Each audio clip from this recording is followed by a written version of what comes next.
ആരാധനാലയ നിയമം സംബന്ധിച്ച ഹർജികൾ പരിഗണിച്ച് സുപ്രീം കോടതി പുറപ്പെടുവിച്ച നിർദ്ദേശം കീഴ്ക്കോടതികൾ അട്ടിമറിക്കുമ്പോൾ ഇല്ലാതാകുന്നത് രാജ്യത്തിന്റെ മനസമാധാനം കൂടിയാണ്. മസ്ജിദുകളിലെ സർവേകൾ അടക്കമുള്ള നടപടികൾ സുപ്രീം കോടതി ഡിസംബർ 12 വിധിയിൽ വിലക്കിയിരുന്നു. പുതിയ ഹർജികൾ സ്വീകരിക്കരുത് എന്ന് കോടതികൾക്ക് നിർദ്ദേശം നൽകുകയും ചെയ്തതാണ്. എന്നാൽ സംഭാലിലെയും ഗ്യാൻവാബിയിലെയും മസ്ജിദുകൾ സംബന്ധിച്ച തർക്ക ഹർജികൾ പിന്നീടും പരിഗണിച്ചുകൊണ്ട് സുപ്രീം കോടതി വിധി കാറ്റിൽ പറത്തുന്ന സമീപനമാണ് ചില കോടതികളിൽ നിന്നെങ്കിലും ഉണ്ടാകുന്നത്. അതിൽ തന്നെ ഏറ്റവും ഒടുവിൽ സംഭാൽ ഷാഹി ജുമാ മസ്ജിദിനെ തർക്കസ്ഥലമായി പ്രഖ്യാപിച്ചിരിക്കുകയാണ് അലഹബാദ് ഹൈക്കോടതി. റമദാൻ വ്രതാനുഷ്ഠാനത്തിന്റെ മുന്നോടിയായി മസ്ജിദ് കെട്ടിടങ്ങളിൽ ചായം പൂശുന്നതിനുള്ള ഹർജികൾ പരിഗണിച്ചാണ് തർക്കക്ഷേത്രമെന്ന വിധി പുറപ്പെടുവിച്ചിരിക്കുന്നത്. നൂറ്റാണ്ടുകളായി മുസ്ലിം ആരാധനാലയമായി ഉപയോഗിച്ചു വരുന്ന സ്ഥാപനത്തെ തർക്കസ്ഥലമെന്ന് വിധിക്കുന്നത് തീവ്ര ഹിന്ദുത്വ സംഘടനകൾക്ക് അനുകൂലമായ വിധിയാണെന്നും കാണാം. മസ്ജിദിൽ തർക്കസ്ഥലമെന്ന് രേഖപ്പെടുത്താനും ഹൈക്കോടതി ഉത്തരവിട്ടിരിക്കുകയാണ്. യഥാർത്ഥത്തിൽ സുപ്രീം കോടതിയെ വെല്ലുവിളിക്കുന്ന സമീപനമാണ് അലഹബാദ് ഹൈക്കോടതിയിൽ നിന്നും ഉണ്ടായിരിക്കുന്നത് എന്നും കാണാം. മസ്ജിദ് ഭാരവാഹികളിൽ നിന്നും പുതിയ ഹർജി സ്വീകരിച്ചത് തന്നെ കോടതി അലക്ഷ്യമായി കരുതേണ്ടതാണ്. അതിനു പുറമെയാണ് ഇത്തരമൊരു വിധി പുറപ്പെടുവിച്ച നടപടി കോടതിയിൽ നിന്നും ഉണ്ടായിരിക്കുന്നത്.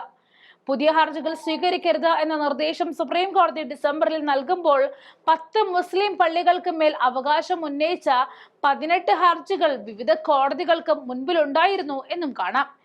ഈ ഹർജികളിലെല്ലാം തുടർ നടപടികൾ തടയുകയും ചെയ്തതാണ്. അതിലൊന്നായിരുന്നു സംഭാലിലെ മസ്ജിദ് സംബന്ധിച്ച് നിലനിൽക്കുന്ന കേസുകളെന്നും ഓർക്കേണ്ടതുണ്ട്. എന്നിട്ടും ഇത്തരം വിധികൾ പുറപ്പെടുവിക്കുന്നത് രാജ്യത്തിന്റെ പരമോന്നത നീതിപീഠത്തോടുള്ള അനാദരവ് എന്നതിനപ്പുറം വെല്ലുവിളിയാണെന്നും പറയേണ്ടി വരും.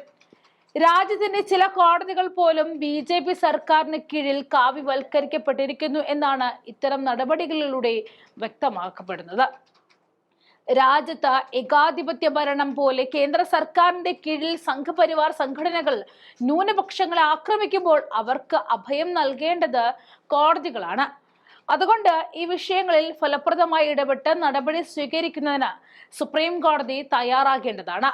കോടതികളിലുള്ള സാധാരണക്കാരന്റെ വിശ്വാസം നിലനിർത്തുന്നതിന് ഇവിടെ സുപ്രീം കോടതിയുടെ ഇടപെടൽ അനിവാര്യമാണെന്നും കാണാൻ സാധിക്കും.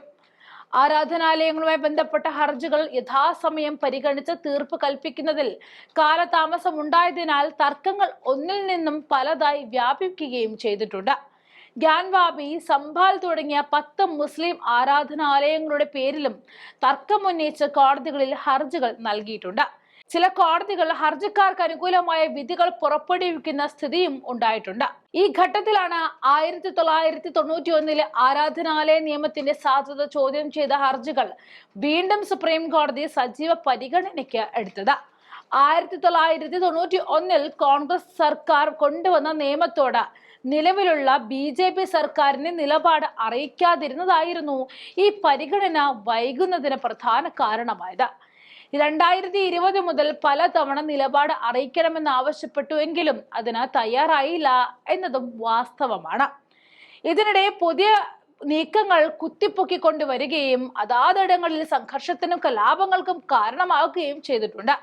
ഇതിൽ ഏറ്റവും കൂടുതൽ ഉത്തർപ്രദേശിലായിരുന്നു. സംഭാലിലെയും മധുരയിലെയും ഷാഹി, ഫത്തേപൂരിലെ ജാമി ദർഗ, ഭദൌനിലെ ഷംസി, ലഖ്നൌവിലെ ടീലിവാലി, ജോൺപൂരിലെ അദാന, വാരണാസിയിലെ ഗ്യാൻവാബി മസ്ജിദുകൾ എന്നിവയാണ് തർക്കങ്ങൾ നിലനിൽക്കുന്ന ഇടങ്ങളെന്നും കാണാൻ സാധിക്കും. ഇതിനു പുറമെ ഡൽഹിയിലെ ഖുവത്തുൽ ഇസ്ലാം, രാജസ്ഥാനിലെ അജ്മീർ ദർഗ, മധ്യപ്രദേശിലെ കമാൽ മൗല തുടങ്ങിയ മുസ്ലിം പള്ളികൾക്ക് നേരെയും അവകാശം ഉന്നയിച്ച സംഘപരിവാർ സംഘടനകൾ പിടിമുറുക്കി കഴിഞ്ഞിരിക്കുകയാണ്.